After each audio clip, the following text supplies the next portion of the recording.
This isn't just me standing there and admiring this artist's work.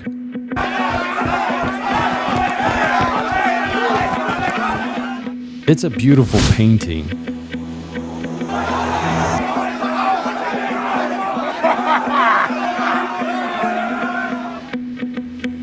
But I want to know why the church always depicts that stairwell jam-packed with angry men and guns.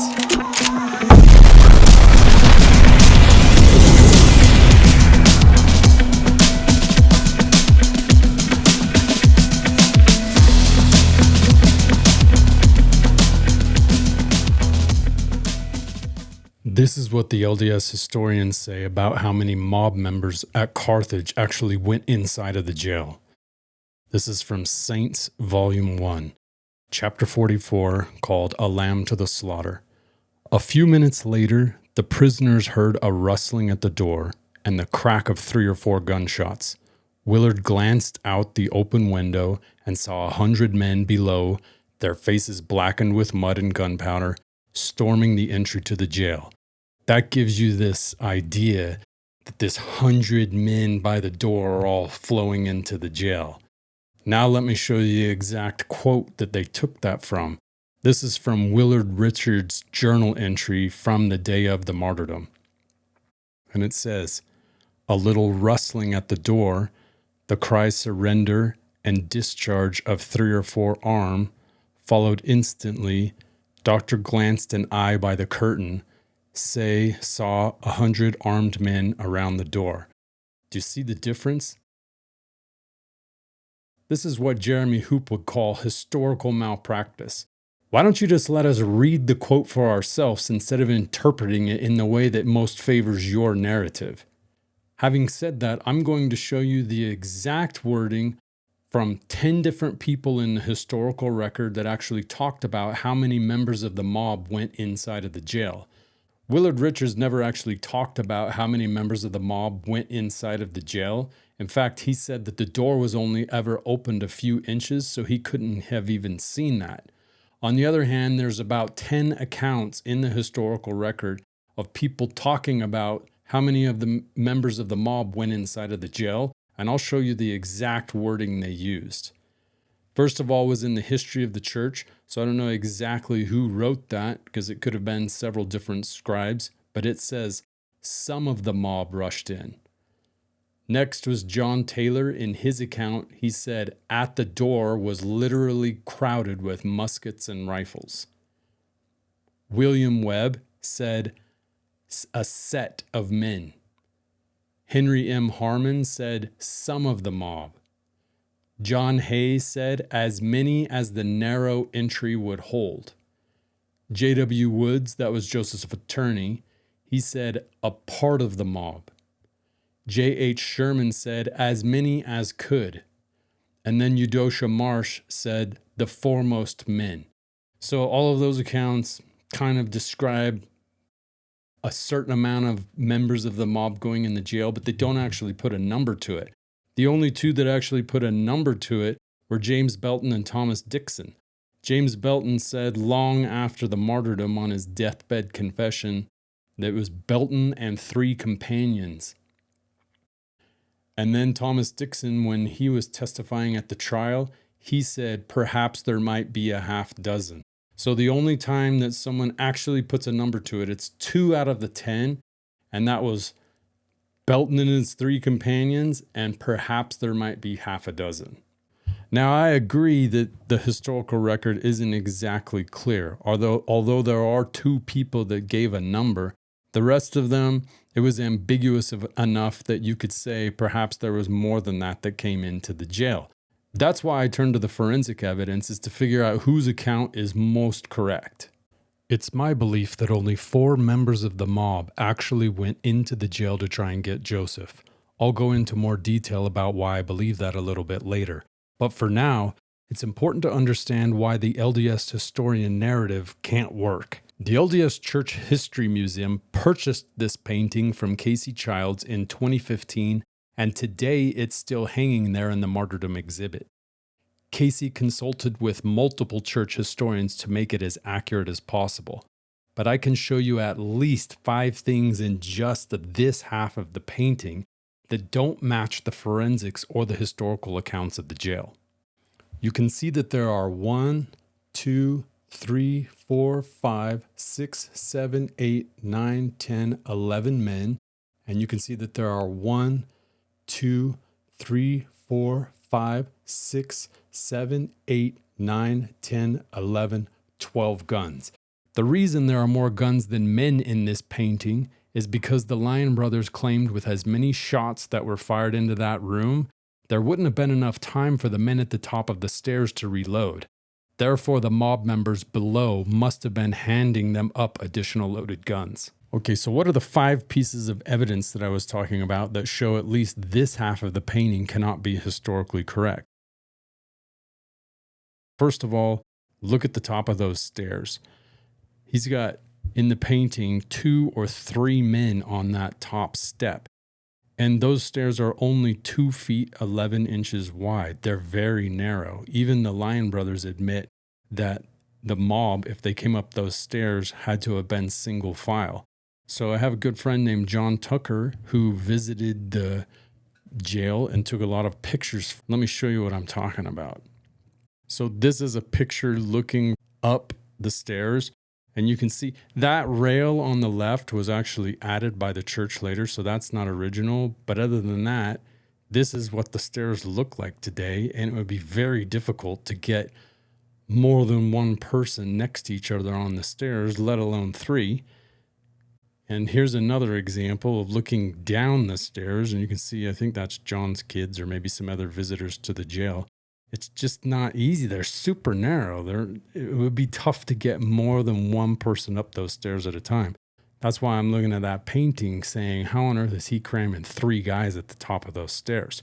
And a lot of people say to me, well, maybe those stairs are redone or they were remodeled in the jail and those aren't the original. And that's where I want to prove them wrong with this picture.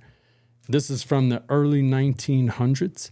1901, 1902, and those stairs have the exact same dimensions as that are in the jail today. So you can't say that these aren't the same stairs as that were there at the time of the martyrdom.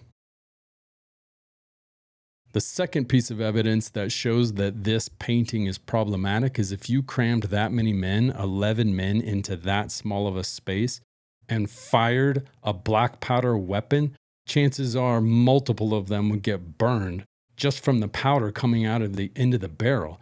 Also, if you have a flintlock weapon and you fire it, the powder in the pan explodes out and anyone around you would get burned from that. Let me show you what I'm talking about with Gentry when we were firing our own gun.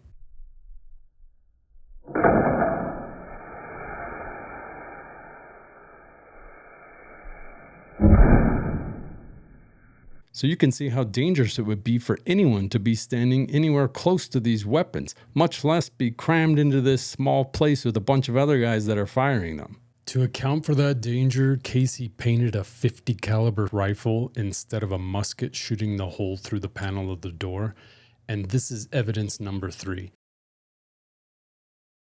He did that because Sam Weston actually held a .69 caliber ball up against the hole in the door, and it was too big. So Sam said for that reason, it must have been a smaller caliber, and the next caliber down was .5 to .54.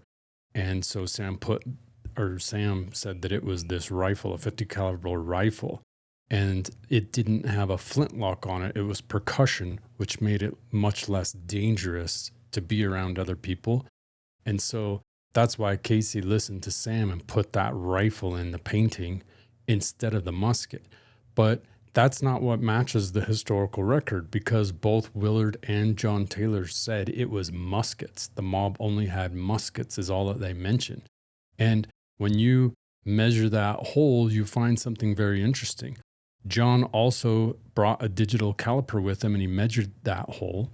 And you can see here that it came up at 0.58 inches. So that's the same as 0.58 caliber. And it looks smaller than .69 musket ball. And so I thought at first Sam must be right. But even he says that it's a .50 caliber rifle, but it's 0.58 now because of people sticking their fingers in it over the year. But when I did the forensic testing, I shot through so many panels doing testing. And every time I shot a musket ball, no matter what the size of that ball was, when I shot it through the panel, the hole in the panel would be smaller than the ball itself. And the detective's the one that explained, which it was self-evident, that the ball deformed a little bit while it was going through the wood. Anyway, I measured all the different panels that I shot and all the different caliber of balls, and it on average ended up being that the hole was 20% smaller than the size of the ball. So 20% smaller than a .69 caliber musket ball put it at around 0.54, 0.55. And then that hole measured at 0.58. So that does allow for people putting their fingers in it over the years and changing the size of it. But that's why both John and I agree that that hole in the panel of the door was made by a musket. So this painting is not correct. John, it's good to see you, man. Yeah, it's good to see you too. So, you went to Carthage and took those photos about how long ago? I believe it was spring of 2022. Can you tell us a little bit about your background? Yeah, so I'm a machinist for the past probably 16 years. Early 2000 or end of 2003 is when I started, working as a machinist, and got into a couple different places, working in a couple different companies. Most recently at an aerospace company where we do a lot of high precision machining and accuracies in the tenths of a thousandth or 1/10,000th of an inch, Mhm. which is a tenth as thick as a human hair. A lot of measurements you don't need that accuracy with, but in the machining industry you do. This particular caliper I used only goes to an accuracy range of 5/10. The Mhm. last decimal place doesn't count by 1, 2, 3, 4, 5. It counts 0, 5, 0, 5. And so the most accurate that this particular tool can do is a half of a thousandth of an inch, which is still super small, a fourth or a third of the thickness of a human hair. So you know that the ball that was shot through that panel was supposedly from a 69 caliber musket. When you stuck the Right. caliper in there and saw the reading, were you shocked? I was a little surprised to see that it was smaller than 69 caliper, but being a round ball, it makes sense because the round edges would probably rub off slightly when it's punching a hole through the wood. Right. It's lead, so it's pretty soft. And So so when you were looking at that hole, what would you say to the people that say, well, it's probably not even close to what it was original because people have been sticking their fingers in it all this time? I would disagree because the edges of the hole are really smooth and straight. The corners aren't rounded off much at all. Hmm. And the back side of the hole, about a third of the thickness of the panel is blown out, Hmm. exactly like you would expect for a bullet going through and knocking out the back end of the wood.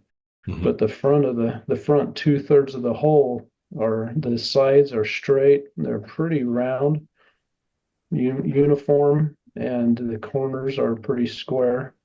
And so I don't think that there's been a lot of wear. So this photo, tell us about that stick.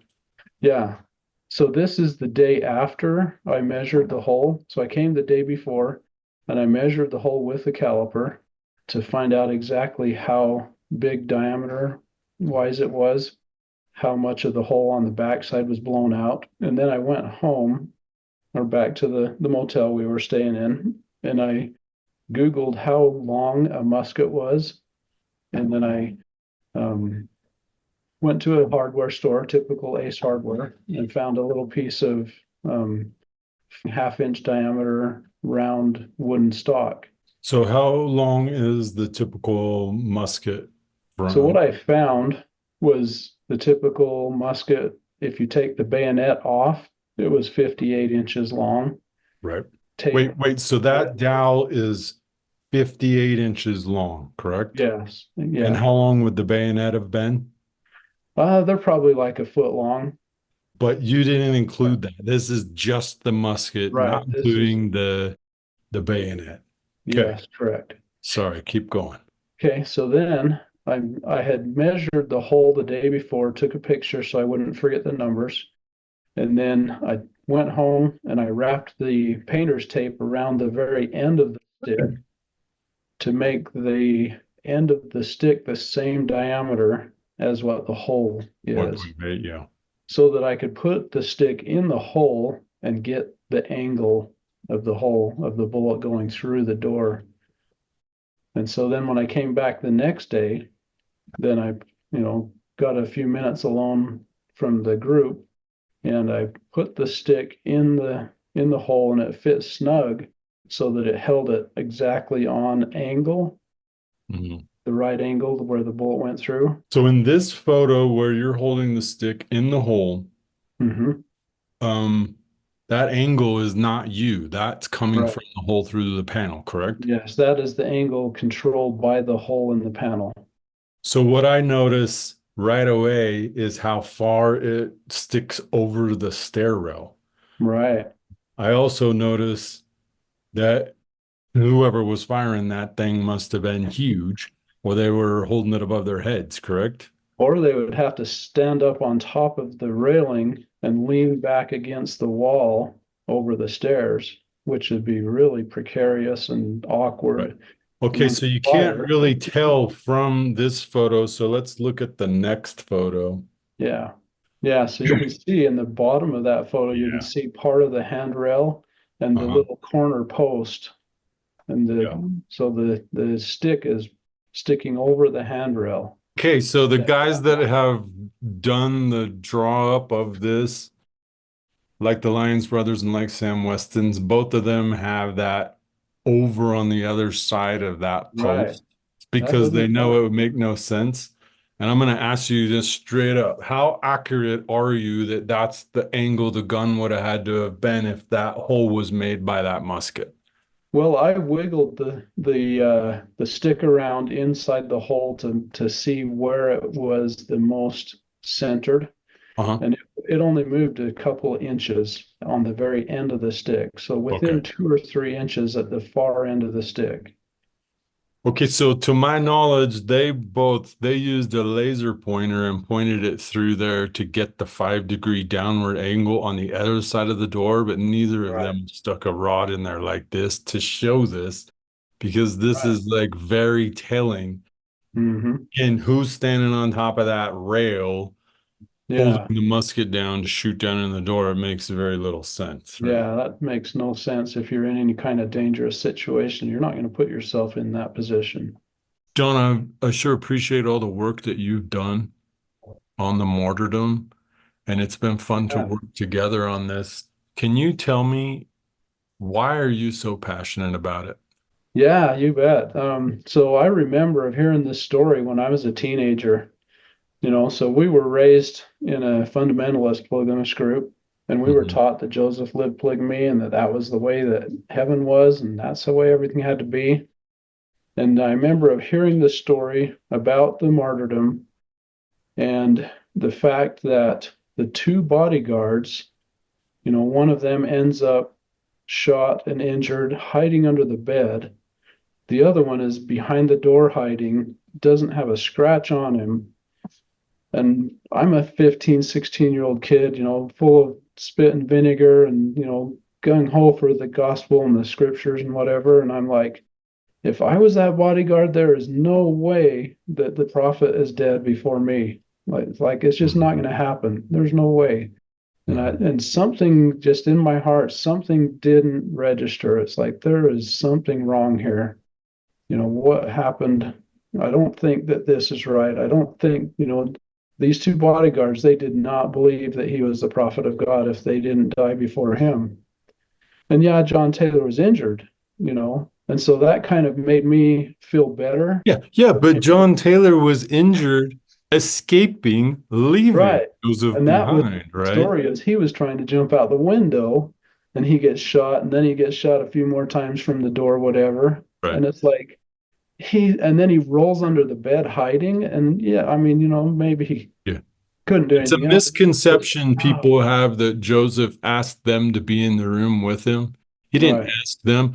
Willard said, I want to come so I can help protect you. And then he's Right. the worst protector of all time and Yeah, leaving them all to die, according to exactly. his story. So, yeah, Yeah, and that just rubbed me the wrong way. And so I just wanted to know what in the heck happened and why, how, what was the real thing? Because I don't buy these stories that they're telling. Just right. doesn't add up in my brain. Cool. So Well, again, thanks, John. Thanks for meeting today and talking this through. I think it's very valuable evidence that you've found, and we appreciate all the way that you've approached it to show us the accurate yeah, measurements. So, yeah, absolutely. I didn't realize how big John's discovery was until after our conversation. John, you are a genius. I took John's measurements and recreated what that shot might have looked like. I'm 6 feet tall, and you can see how if I fired from that angle, the butt of the musket would have kicked straight into my head. John Hay did mention one of the mob members that went into the jail was 6'2", but even with 2 more inches, I still think this would have been too dangerous of a shot for anyone to have attempted. If you disagree with me, please don't try to recreate this unless you have an ambulance close by, because most likely you will be severely injured. That shot wasn't made while the door was closed, which leads us to evidence number 5. You can see in Casey's photo that he has a mob member holding a pistol that made that second shot above the latch. But John also took a photo of him with his dowel in the hole that was made by that shot. John said that his dowel fit into the hole made by that shot just as snugly as the one that was made in the panel, but the angle was very different. This one actually could have been done by a mob member because it cleared those stairs and he easily could have fit in that space. So both John and I agree that the first shot that was made was that shot above the latch. And it wasn't a pistol, it was also the size that was made by a musket. Okay, so time for a review. This painting represents the church's stance on what happened inside of Carthage. It was painted by Casey Childs, and the church purchased it, and it is now hanging in the Church History Museum. And Casey consulted with all of the top church historians when he painted it. So this is a reflection of what they believe. Now, there's about 1,000,000 things I disagree with on the right side of this painting, but today I'm just concentrating on the left side with the mob out on that landing and pointing out some of the forensic reasons why this painting can't work. And the first one, big glaring one, is the top step there that has those. It could be just the 2 top guys, but it looks like it could be as many as 3 on that top step. And those steps are only 2'11" wide. So it would be incredibly difficult to fit that many men. It would be impossible to fit 3. Possibly you could fit 2, but it would be a very tight fit. And I just don't think that it's accurate. If you go to the jail yourself and see it, you'll see what I mean. The second problem with this portion of the painting is the proximity is very dangerous when you're firing those weapons. Those weapons shoot huge flames out the ends of the barrel that could burn other people in the area. And even if you didn't have those black powder rifles and guns and pistols, think of it today. Anyone that's familiar with any weapons today, is there any weapon that you would fire that closely to other people? And you just wouldn't. It's way too dangerous from the fire coming out of the end of the barrel and the kick coming back from it. You just don't know what's going to go wrong. And I don't think the guys back then were any less aware of that, having fired these weapons many times. So why would they do that at the top of this landing, all crammed in like that and be firing such dangerous weapons? So the third problem with this painting is the size of the hole in the panel is 0.58, and that is indicative of a musket shot, a 69 caliber musket shot, because those shots are always, the hole in the wood is always smaller than the actual ball itself, because the ball deforms when it goes through it. And in this painting, he has a 50 caliber rifle shooting through the panel, and that 50 caliber would have made about a 0.40 inch hole in the door, and that's not even big enough for you to put your finger in. So there's no way that it went from 0.4 to 0.58 over time. If it was a pistol, which the second he has in this painting, you see the rifle is making the second shot through the panel, but he has a pistol making the shot above the latch on the door, and that's a 54 caliber pistol. And same thing, the hole in the door today above the latch is about the same size, 0.58, as the panel shot. So that's why we believe that both of those shots were made by a musket, but he has it made by a 54 caliber pistol, and that would have created about a 0.43 inch hole. And again, that's too small for most people to even stick their finger in. And if you go there today, you can see the hole yourself. You can put your finger through it. It's quite large.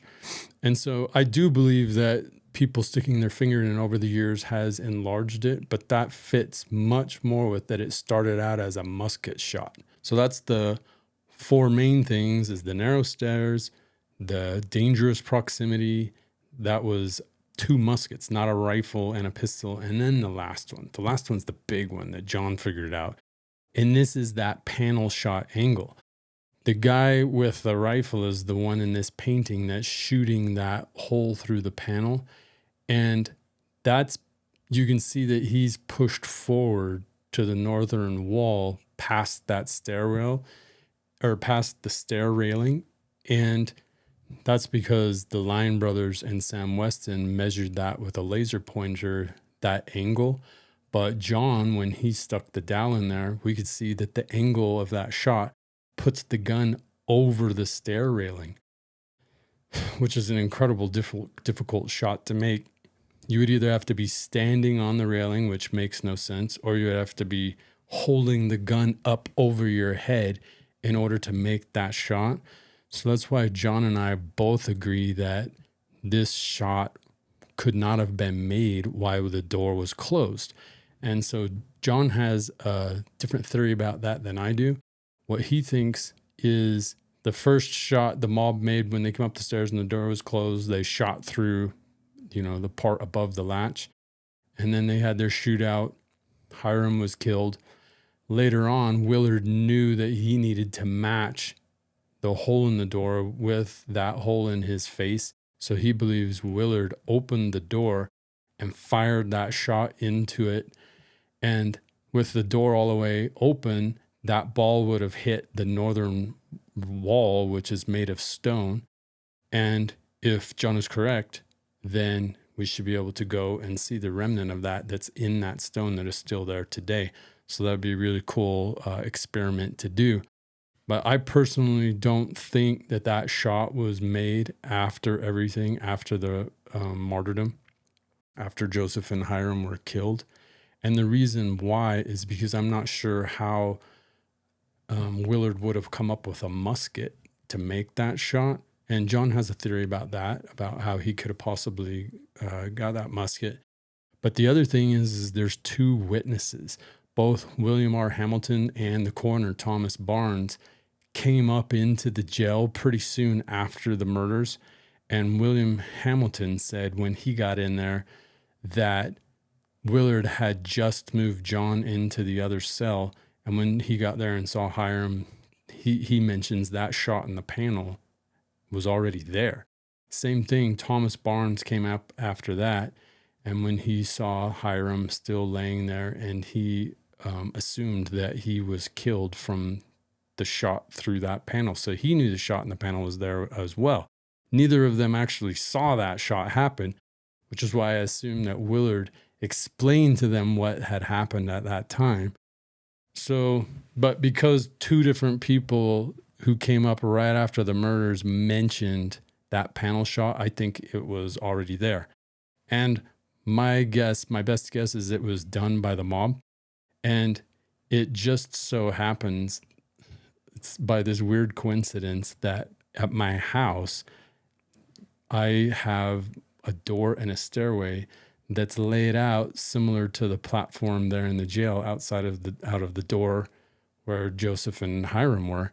And so I can run all the scenarios that I want. And you can see from this picture what I think happened. That musket, if you push the door in a little bit, then you can totally fit in that area. You don't have to be standing over the stairs holding it up over your head. So what I think happened was they made the first shot through above the latch, and then the second guy with a musket pushed the door open and shot through it with the panel, which made a very different angle, which is another amazing evidence. Because of that angle, if the door was open when that shot was made, I already didn't believe that shot hit Hiram in the face, because it is impossible to make a shot through that panel going 5 degrees down that actually would strike somebody under their chin. It is just impossible. But this is further evidence to show that shot never was the shot that struck Hiram. But there was an actual panel shot, and I think the mob made that shot. And after they made both of those shots and the door was open, that's when I think Joseph fired back and they ran down the stairs.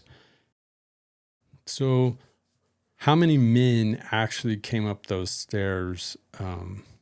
How many members of the mob were actually up there? We really only have a couple of different witnesses that mentioned a number, and I believe the number is 4. And Thomas Dixon, when he testified at the trial, again, he said there might have been a half a dozen, so 6 guys. But Jeremiah Wiley, quoting Henry Matthias, said, these 3 said that they were the first at the prison door and they could not open the door, and one of these 3 then shot through the door. So he's talking about the first 3 that were there. And then J.A. Cook, he is the writer that told the story of James Belton, who confessed to his priest. And this was many years later, but in his telling of it, James Belton said that he and 3 companions broke into the Carthage jail. So these are the only ones that actually mention numbers. Half a dozen, 3, and 4. And as I've thought about that, and I've looked at all the other records and tried to figure out what I believe people thought they saw going into the jail, I still think there was only for sure 4, but there could have been 5 or 6 tops. And the reason why I think that is because we know their names. There are many different records of people talking about the guys that actually went into jail and were wounded. And the first one is William N. Grover, and he was 26 years old. He was a captain of the Warsaw Cadets, and he is talked about by 4 different witnesses. William Daniels saw Grover running towards the door of the jail. Eliza Graham overheard someone else say that Grover is the one that killed Joseph. Benjamin Brackenberry, he's the one that was the wagon driver, and Grover and some of the other guys got in his wagon when they were leaving Carthage, and he overheard them talking. And Grover said he was the first one into the jail, and Joseph punched him twice in the face. So that's a super interesting one of him being overheard saying he was the first one into the jail. And then John Hay, who wrote about it a few months later, or a few decades later, he mentions there's another man I won't mention. He was 6'2" in his moccasins. So John Hay talks about the other 3, but then he talks about this other man. So that could have been William Grover he was talking about. Next is, this one is tricky because different people use different names. William Voorhees, William Boris, Braris, William Webb. This particular gentleman describes himself. William Webb gives the first-hand account that he was one of the first ones into the jail, and he said he was not over 20 years old, so he was a teenager. And in Jeremiah Wiley and Henry Matthias's report, William Voris is shot in the shoulder. Then William Webb. So they call him William Voris, but William Webb in his account says, I'm going to give you my real name. My real name is William Webb. And we know that it's the same guy that Jeremiah Wiley was talking about, because in both of those stories, he was up in the jail. He was in that altercation, and then he ran back down and punched Joseph in the face, turned him over and struck him in the face. So it's the same guy, even though people use different names. Eliza Graham said this William Boris was wounded in the arm and the shoulder, and Grover brought him into the kitchen. She was working in the Warsaw house at the time when all of them got back, and we're talking about the murders, and overheard these conversations. And some of the guys that were there that were wounded, she overheard them and saw them talking and listened to their names. She calls him William Boris because that's what he was going by, but his real name was William Webb. Benjamin Brackenbury also heard him and said it, but he called his name Braurus, and he said he was wounded in the shoulder. John Hay said Voorhees was wounded in the shoulder, and Samuel Arthur Williams says William Voris was shot in the shoulder. So that's how I know it's all the same guys, because he was shot in the shoulder, and after he was shot, he ran out, and he's the one that picked up Joseph and, hit him in the face with that fife. The next guy was referred to as Glue or Gluer, Gallagher, Charles Gollier, and he was said to have been a boy between the ages of 14 and 18. So 4 guys that for sure went into the jail, and out of the 4, 2 of them at least were teenagers, which I made that claim in part 2 of the documentary, and a lot of people are like, that's crazy, they weren't teenagers. And I'm like, look at the record. It clearly says their ages. At least 2 of them were teenagers. William Grover was 26, but the other guy was not over 20, and this kid was 14 to 18. Do any of those first guys up those stairs look like teenagers to you in this painting? No, it's always a bunch of crazy-looking older men. But anyway, Jeremiah Wiley refers to him as Charles Gollier, and he says he received a slight wound on the cheek. Eliza Graham said a young man wounded on the cheek. She didn't give the name, but she talked about him being young and named the cheek wound. Benjamin Brackenbury said a boy was wounded in the face, and he's the one at the trial said he was between the ages of 14 and 18. John Hay calls him a different name. He calls him Gallagher, and he was wounded in the face. Samuel Arthur Williams says Charles Gollier had a slight wound on the cheek. So I think this is all talking about the same guy that Joseph fired, and it hit him somewhere on his cheek. The last guy is referred to as Willis, Wills, Wells, Mills. I don't know the exact name.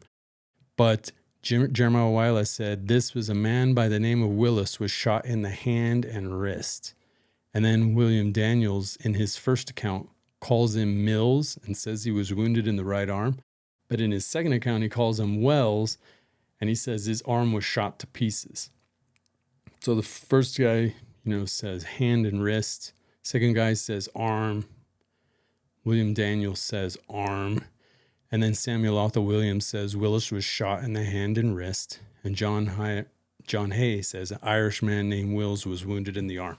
So there's enough accounts there of somebody getting shot in the hand, wrist, arm, blown to pieces that I think that's all the same guy. So these are the 4 that I for sure believe went into the jail.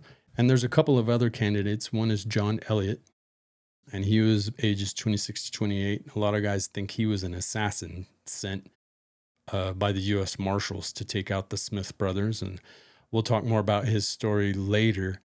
But he was not one of those that was even indicted in the original 9, but the Mormons brought charges against him later in Nauvoo, and he escaped from that. So we don't know his full story, but Brackenbury said he was one of the ones that was there as well.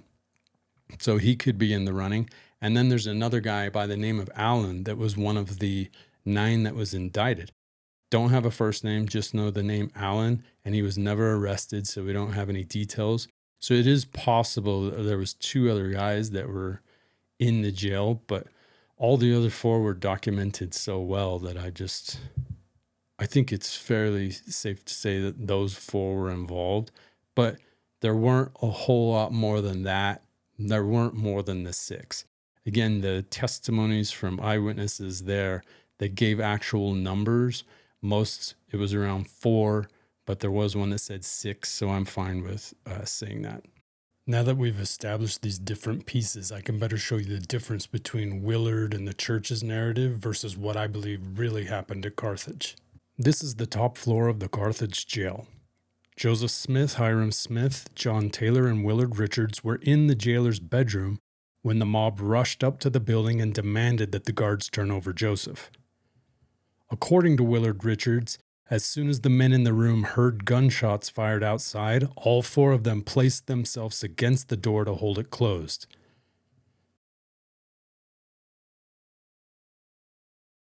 Several mob members then came up the stairs and one of them fired the first shot through the door just above the latch. Hiram sprang back 10 feet, still facing the door, and Willard, John, and Joseph all moved to the left of the door. The mob then fired a second shot through the panel of the door, which struck Hiram in the face.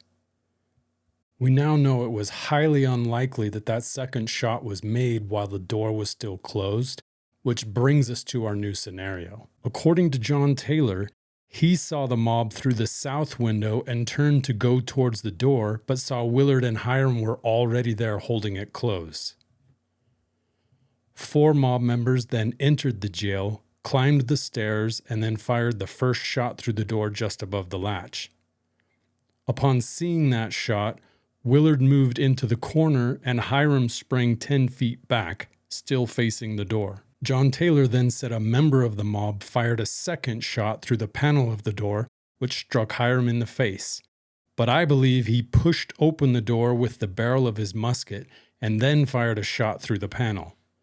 From this angle, it would have missed Hiram completely. That's when Joseph sprang into action, but to find out what happened next, you'll have to tune in to future episodes. In this episode, I've done my best to show you why I believe the current LDS narrative about 100 members of the mob storming into the jail, pushing against the door, and firing a tornado of lead into the room is simply not true. I believe there were only 4 members of the mob that were on that landing, 2 of which were teenagers. I also believe all 4 of them fired their guns into the room, but somehow, while still in the room, Joseph was shot twice, Hiram was shot 3 times, and John Taylor was shot 4 times. That's 9 total shots, all supposedly coming from only 4 muskets at the door. And that's precisely why the church wants you to believe there were far more members of the mob at the door. Thank you for joining us today for this episode of the WKJS podcast.